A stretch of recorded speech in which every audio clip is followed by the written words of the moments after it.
Good afternoon. You join me on an absolutely horrible day in Worcestershire. The wind is blowing, the rain is falling, and the wind makes pollution blow around. But who knew that? Anyway, today we're talking about the ULEZ zone down in London. Sadiq Khan's ULEZ expansion failed to lower pollution levels, says the Daily Telegraph. Bromley Council measured no overall lowering in pollution after the mayor expanded the £12.50 daily charge zone last year. I think more people should be calling it the £12.50 daily charge zone, because that's a much more honest description of it than the ultra-low emission zone, isn't it? Sadiq Khan's ultra-low emission zone expansion to outer London failed to lower pollution levels, a report has found. Bromley Council measured no overall lowering in pollution. The partly rural borough, which is the largest in London, saw pollutants emitted by vehicles increase after the charge was imposed on August the 29th, 2023.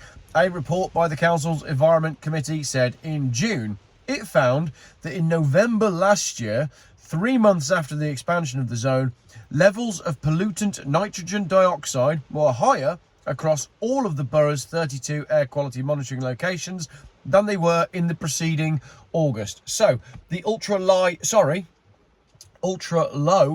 emission zone actually made emissions worse. When comparing the data with 2022, the report concluded what cannot be seen at present is an overall lowering in pollution levels that can be directly attributed to the implementation of ULEZ in outer London.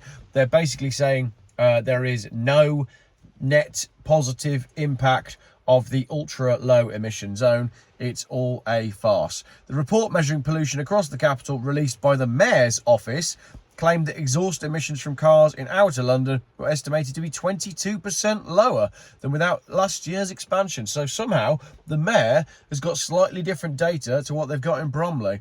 Mr. Khan faced widespread criticism for expanding the ULEZ to every borough in the capital, and campaigners warned it would be unaffordable for the poorest Londoners who rely on cars in areas with poor public transport. Areas with poor public transport. You could be talking about the entire UK.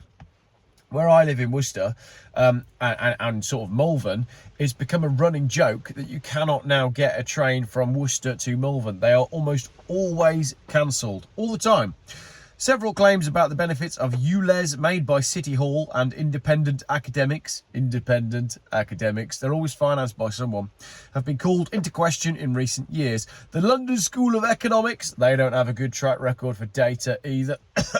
Coronavirus. London School of Economics was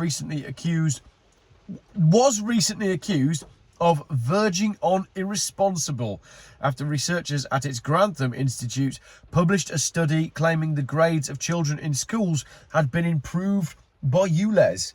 Wow, the London School of Economics are claiming that children are getting cleverer because of ULEZ.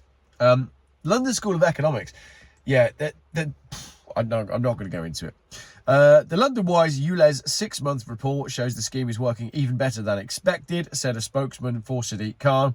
The mayor is committed to improving air quality in London and has taken a world-leading action to tackle toxic air pollution, which prematurely takes the lives of an estimated 4,000 Londoners each year. Where did they get that figure from? 4,000. That's interesting as well, because 4,000 is the exact number of people that Labour have just claimed are going to be killed by not paying them the winter fuel payment. It's always 4,000. Maybe 4,000 is some sort of like Illuminati number. Maybe you can help me out with that one in the comments. Air quality in London is improving at a faster rate than the average for the rest of England, and with 96% of vehicles now ULEZ compliant, thousands of Londoners have made the switch to cleaner vehicles.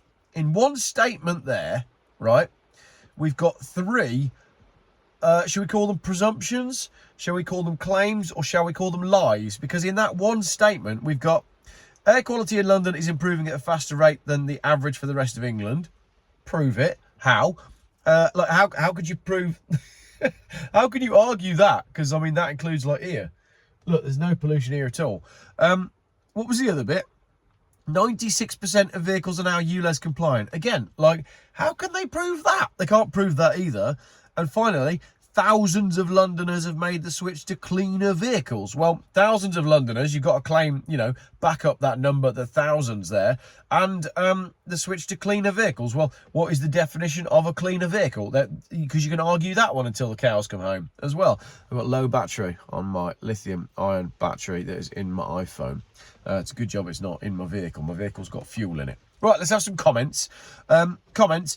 It made no difference because there never was a problem. It is and was always a plan to raise money. Labour hates private motoring freedoms and seems to hate poorer people, as it's obvious that only poor people are affected by ULEZ charges and only poor pensioners will be going cold or hungry or both in coming winters. So there you go.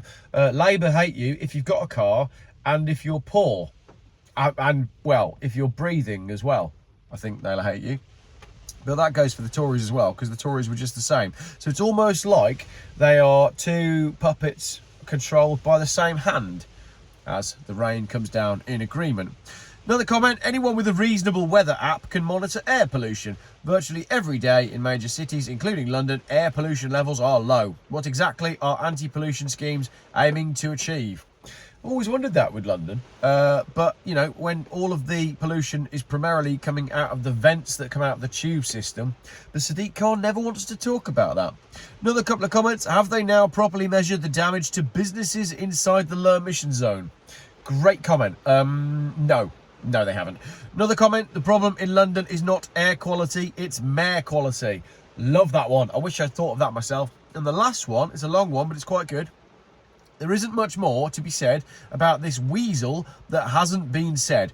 Racism has nothing to do with it. Colour has nothing to do with it. The main criteria is that this individual remains unaccountable in his endeavours. He never answers a question in a straight manner, and as such, I perceive him as a dishonest individual who has another agenda, and that being to Islamise London. Any reasoning and intelligent person can see this for what it is, and it is for this reason that I find Khan abhorrent. This is the United Kingdom, a secular Christian country which is being subjected to the radical left-wing supported and malevolent agenda which has no place in decent society. Khan and other councillors and MPs who primarily engage in anything but domestic politics have no place in our alleged UK democracy. Like the aforementioned MPs that I refer to, and they know who they are, Khan should represent and serve the best interests of London and on behalf of the majority of UK citizens, and not, as is rightfully perceived, to serve a minority and the insidious agenda that they wish to promote. In my opinion, Khan should never be able to hold high office as he does not represent the best public and the national interest. Scathing final comment there from one of the readers on the Telegraph, and I am inclined to mostly agree with everything that was said. Let me know what you think. So it turns out that ULEZ was a big scam, the whole thing was a lie, and it's failed to lower pollution levels, and Sadiq Khan is only seeking to destroy the lives of poor people with a mandate that he was given under the Tory government that has now been accelerated underneath the Labour government, so things are clearly going to get better for him and for, what was that? The insidious people that he works for. You should probably have a look at the Jeff Buys Cars video on C40 Cities, because C40 Cities is the organisation of which Sadiq Khan is the chairman. And when you look into who the partners are for C40 Cities, everything starts to make sense. I mean, I'm not saying Hillary Clinton and her lot. There's nothing particularly wrong with them. Like people could say there's nothing really wrong with Jeff Buys Cars. But Jeff Buys Cars doesn't have its whole own conspiracy theory as to who Jeff Buys Cars has killed. But the Clintons do. And they're involved with Sadiq Khan via C40 Cities. So make of that what you will. Let me know what you thought in the comments. By the way, I've lost my phone mount, and the camera is balanced on a tripod, which is balanced on the leather seat of the Saab. So I'm trying not to move around too much because I'll knock the camera over. Hopefully, by the end of this week, I'll have got rid of this cold, which has definitely been caused by these changes in weather. And I'll have all my correct equipment and I'll be back in a Volvo. But we'll see how we go on that one. And it may even be a ULEZ compliant Volvo, but it probably won't. Thanks for watching.